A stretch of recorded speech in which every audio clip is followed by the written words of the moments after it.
오늘 이 본문 말씀은 다각적인 의미를 가지고 있습니다. 본문의 내용을 보시면 어제 말씀에 이어서 연속선상에 있는 말씀입니다만은 이스라엘이 멸망당하고 이스라엘이 포로가 되고 그렇게 된 것을 에돔이 그런 바벨론이 이스라엘을 공격해 올 때 길을 내주며 저들을 죽이도록 그렇게 길을 터줬을 뿐만 아니라 이스라엘이 그런 패망하는 것을 보고 박수를 치고 좋아하며 그리고는 그 땅을 지들이 슬금슬금 쳐들어가서 차지하는 이러한 악을 행한 것에 대하여 어제는 그 에돔 사람, 세일산에 있는 에돔 사람들에 대한 하나님의 징벌을 말씀하셨습니다. 오늘은 그러한 와중에 하나님의 징계가 임하고 있는 와중에도 이스라엘을, 지금 이스라엘은 징계죠. 근데 이스라엘을 여전히 사랑하시는 하나님의 사랑의 모습을 그려주고 있습니다. 그리고 주변에 있는 에돔 족속을 포함해서 이방인들이 이스라엘 백성들을 포로로 잡아가기도 하고 붙잡아가기도 하고 빈정거리고 비웃고 아하 너희들 꼴 좋다 멸시하고 그렇게 한 것에 대해서 이스라엘에게 하나님께서 예고하시기를 그놈들을 내가 반드시 징계할 거다. 그것을 말씀하신 후에 내가 이 땅을 회복시킬 거다. 그리고 거기에 백성들이 거주하게 될 거다. 그리고 내가 그들에게 복을 줄 거다. 오늘 말씀이 그겁니다. 그래서 오늘 역사적 현장에서는 이방인들이 이스라엘이 멸망당하는 걸 박수치고 좋아하고 조롱한 그렇게 너희들이 그렇게 당했지만 내가 너희들을 반드시 다시 세울 거다. 근데 어제는 그 세우신 일에 있어서 나의 종, 내가 내 종을 보낼 건데 나의 종, 내 종 다윗이라고 할 거다. 바로 리더를 세우실 것과 오늘 보니까 땅, 영토를 회복시킬 것과 그리고 주민을 거기에 세울 것이다. 자, 한번 물어보십시다, 여러분. 주권, 영토, 또 국민, 이게 뭐의 3대 요소인가요? 국가의 3대 요소입니다. 하나님께서 지금 그 세 가지를 완전하게 회복시키겠다고 그렇게 말씀을 하시는 겁니다. 자, 이것이 그때 역사적 사건은 그랬고요. 예수님께 와서 이것이 성취가 됐습니다. 그래서 예수님께서 주권자가 되셨고 그 다음에 교회라고 하는 영토가 확보되었고 거기에 사람들, 하나님의 믿음의 백성들이 살고 있는 모습을 그리고 있는 것으로도 이해가 됩니다. 그런가 하면 그걸 오늘날 그대로 적용해서 바로 왕이시고 주인이신 예수님, 그분의 주님, 그분을 주님으로 영접한 백성이 있는 그리스도인들, 그리고 우리가 발을 붙이고 뿌리를 내리고 살게 되는 영토인 교회, 이렇게 세 가지로 의미를 찾아볼 수가 있습니다. 자, 그런 의미에서 1절부터 7절까지는 이스라엘을 능멸한 대적자들을 반드시 징벌하겠다고 이스라엘에게 말씀하시는 하나님의 말씀이 나옵니다. 산들, 맷뿌리들, 시내들, 골짜기들, 황폐한 사막들, 사방에 남아있는 이방인의 노략거리, 그리고 조롱거리가 된 그래서 버려진 성읍들에게 하나님께서 예언의 말씀을 선포하신 것이죠. 이는 뭡니까? 이렇게 다양한 장소들을 얘기하고 있는 것은 이스라엘의 빈부귀천, 남녀노소를 막론하고 모든 이스라엘 사람들에게 하시는 말씀인 것을 말하고 있죠. 원수들이 아하, 예적 높은 것이 이제는 우리 기업이 되었다. 이제는 우리가 차지하게 됐다. 그렇게 말하고 이스라엘을 황폐하게 그 사방을 삼켜버리고 이스라엘을 이방인의 것으로 만들어 사람의 말거리가 되게 하고 백성의 비방거리가 되게 한 것에 대하여 하나님께서는 그들을 철저히 보응하시겠다고 그렇게 말씀하십니다. 6, 7절을 보면 하나님께서는 하나님의 땅을 빼앗아 노략하고 자기 소유로 삼는 일을 심히 즐거워하고 이스라엘을 멸시하는 심정으로 하나님을 멸시하는 심정으로 자행한 이방인과 에돔 사람들을 맹렬한 질투로 치었다고 말씀하십니다. 또한 그리고 너희가 이방의 수치를 당했기 때문에 이렇게 한다. 그리고 하나님께서는 내가 맹세하였은즉 너희 사방에 있는 이방인들이 자신들의 수치를 반드시 당하리라. 지금 포로로 잡혀가서 거기서 12년 후 예루살렘이 완전히 함락됐다는 이 비통한 소리를 듣고 있는 이스라엘에게 하나님께서 이런 말씀으로 그들을 위로하고 계신 것을 봅니다. 거기서 끝난 것이 아니라 8절부터 15절까지는 이제 이스라엘을 내가 반드시 복 줄 것이다. 이스라엘에 대한 복을 약속하는 말씀이죠. 하나님은 단순히 대적자들을 보응하는 것으로 그치지 않고 적극적으로 이스라엘을 축복하시겠다고 예언을 하십니다. 여러분, 하나님께서는 우리를 구원하신 것으로 끝나는 것이 아니라 적극적으로 우리에게 복 주셔서 우리가 능히 우리를 괴롭힌 악한 마귀와 악한 영들을 이기게 하시는 주님이신 줄로 믿습니다. 8절을 보니까 너희 이스라엘 산들아 너희는 가지를 내고 내 백성 이스라엘을 위하여 열매를 맺으리니. 이게 영토를 얘기하는 겁니다. 이스라엘 산들아 그렇게 말하죠. 그들이 올 때가 가까이 이르렀습니다. 그들이 누굽니까? 포로로 잡혀갔던 이스라엘 백성들이 다시 귀환할 때가 가까웠는데 이제는 내 땅에서 다시 가지를 내고 생산력이 회복될 것이다. 이런 예언의 말씀을 하고 계십니다. 그러면서 첫 번째 축복의 말씀은 이스라엘 땅 전체가 포로된 이스라엘 백성이 돌아올 때가 가까우면 이스라엘 땅들이 생명력을 회복할 것이다. 토양이 변하게 될 것이다. 그런 말씀을 하시고요.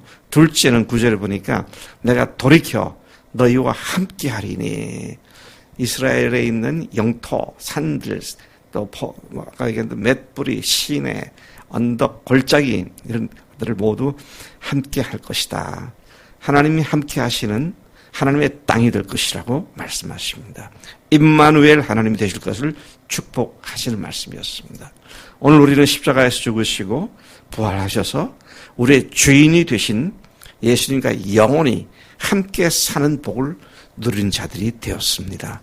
하나님의 임재가 떠나지 않는 우리의 일생, 이와 같은 복된 자리에 있게 되었음을 감사합니다.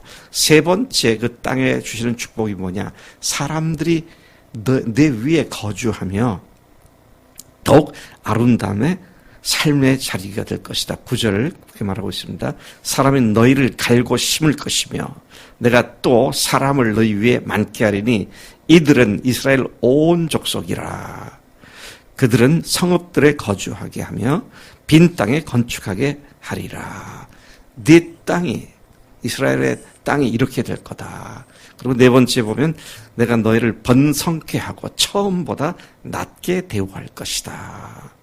11, 12절을 보니까 내가 너희 위에 사람과 짐승을 많게 하되 그들의 수가 많고 번성하게 할 것이라.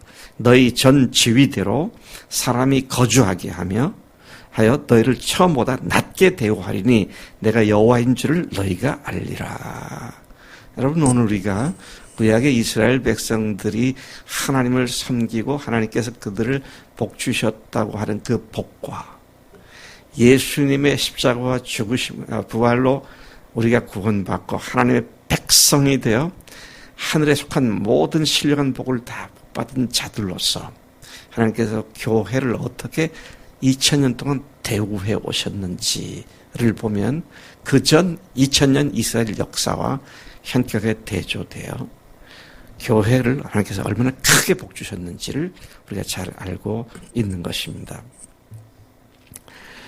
12절에 보니까 내가 사람을 위해 너희 위에 다니게 하리니 그들은 내 백성 이스라엘이라.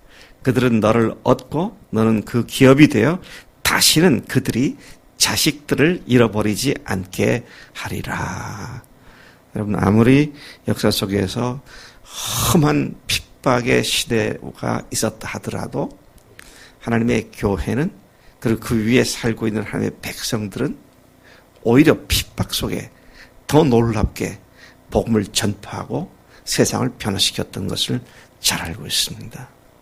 여러분, 우리가 어떤 어려운 상황에 닥쳐온다 할지라도 그것 때문에 우리가 주님의 백성의 사명을 감당하지 못하는 일은 없습니다.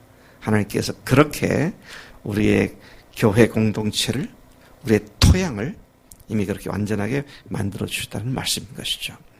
13절부터 15절까지 뭐라고 말씀하고 다시는 그 땅에서 하나님의 백성을 제거하지 않겠다고 약속을 하십니다. 지난 2000년 동안도 교회를 말살하기 위한 수많은 폭군들과 수많은 악한 제국들이 있어 왔습니다만, 그러나 하나님의 교회는 끝까지 승리했고 앞으로도 주님 오실 때까지 영원히 승리하게 될 줄로 믿습니다. 13절 말씀 봅니다. 주 여호와께서 이것이 말씀하셨느니라. 그들이 너희에게 이르기를 너는 사람을 삼키는 자요 네 나라 백성을 제거한 자라 하거니와. 자, 그들이 뭐라고 말한다고요? 너는 이스라엘 백성, 그러니까 땅은 사람을 삼키는 자고 네 나라 백성을 살지 못하게 한 그런 곳이 아니냐, 그렇게 말을 한다 그랬습니다. 근데 이스라엘 백성이 그토록 하나님께서 주신 유산으로 믿었던 그 땅에서 포로가 되고 죽임을 당한 역사를 생각하면서 그 땅이 무서운 땅이라고 말하지만 이제는 더 이상 그런 곳이 되지 않게 하시겠다고 약속을 하시고 있는 것이죠. 14절, 네가 다시는 사람을 삼키지 아니하며 다시는 내 나라 백성을 제거하지 아니하리라. 주 여호와의 말씀이니라. 더 나아가 하나님께서는 여러 나라의 수치거리가 되지 않게 하실 것과 만민의 비방받을 일이 없게 하실 것, 그리고 이스라엘이 다시 넘어지게 하지 않으시겠다고 약속하시고 보증하시는 예언의 말씀을 주신 것입니다. 복음은 우리로 하나님의 복과 약속의 땅인 교회라는 토양에 뿌리를 내리게 하는 것이 복음인 줄로 믿습니다. 단순히 이스라엘이 아니라 오늘 교회를 교회를 하나님께서는 반드시 지키시고 더 이상 비방거리나 조롱거리가 되지 않게 하실 것을 약속하셨습니다. 여러분, 지난 수십 년 동안 한국의 교회들이 믿지 않는 사람들의 조롱거리가 되고 비방거리가 되어 왔습니다. 네.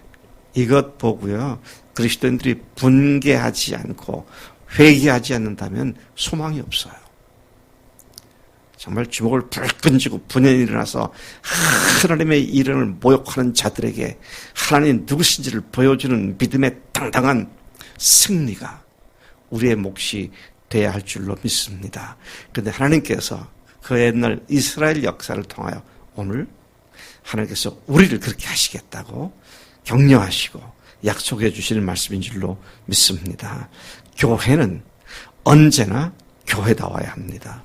교회에만 소망이 있습니다. 우리 교회 공동체가 그러한 하나님의 약속이 실현되는 아름다운 영적 토양을 이룬 교회가 될 것을 믿음으로 바라보며 하나님의 약속의 말씀을 주장하고 선포하며 매일매일 살아가는 우리가 되도록 주님께 축복하실 줄로 믿습니다. 하나님 아버지 감사합니다. 세상이 참으로 악할 뿐만 아니라 하나님의 백성이 완전히 패망한 것처럼 보이는 그 절망의 깊은 골짜기 속에서도 하나님께서는 여전히 사랑하시고 다시 일으켜주시는 것을 감사합니다. 하나님은 우리나라를 축복하시고 이 나라에 있는 교회를 축복하시고 하나님의 교회가 반드시 악을 이기고 승리하여 하나님이 어떤 분이신지를 드러내는 그런 교회가 되도록 하나님 우리가 먼저 주님 앞에 회개하고 주님 앞에 고침받고 나음을 받고 더욱더 주님께 더 깊이 나아가는 우리들이 될 수 있도록 인도하시는 줄로 믿습니다. 오늘 그 말씀을 이 에스겔서 36장 말씀을 늘 기억하며 주 앞에 기도하며 사는 매일의 삶이 되도록 역사해 주옵소서. 감사합니다. 예수님으로 기도를 쌉나이다. 아멘. 아멘.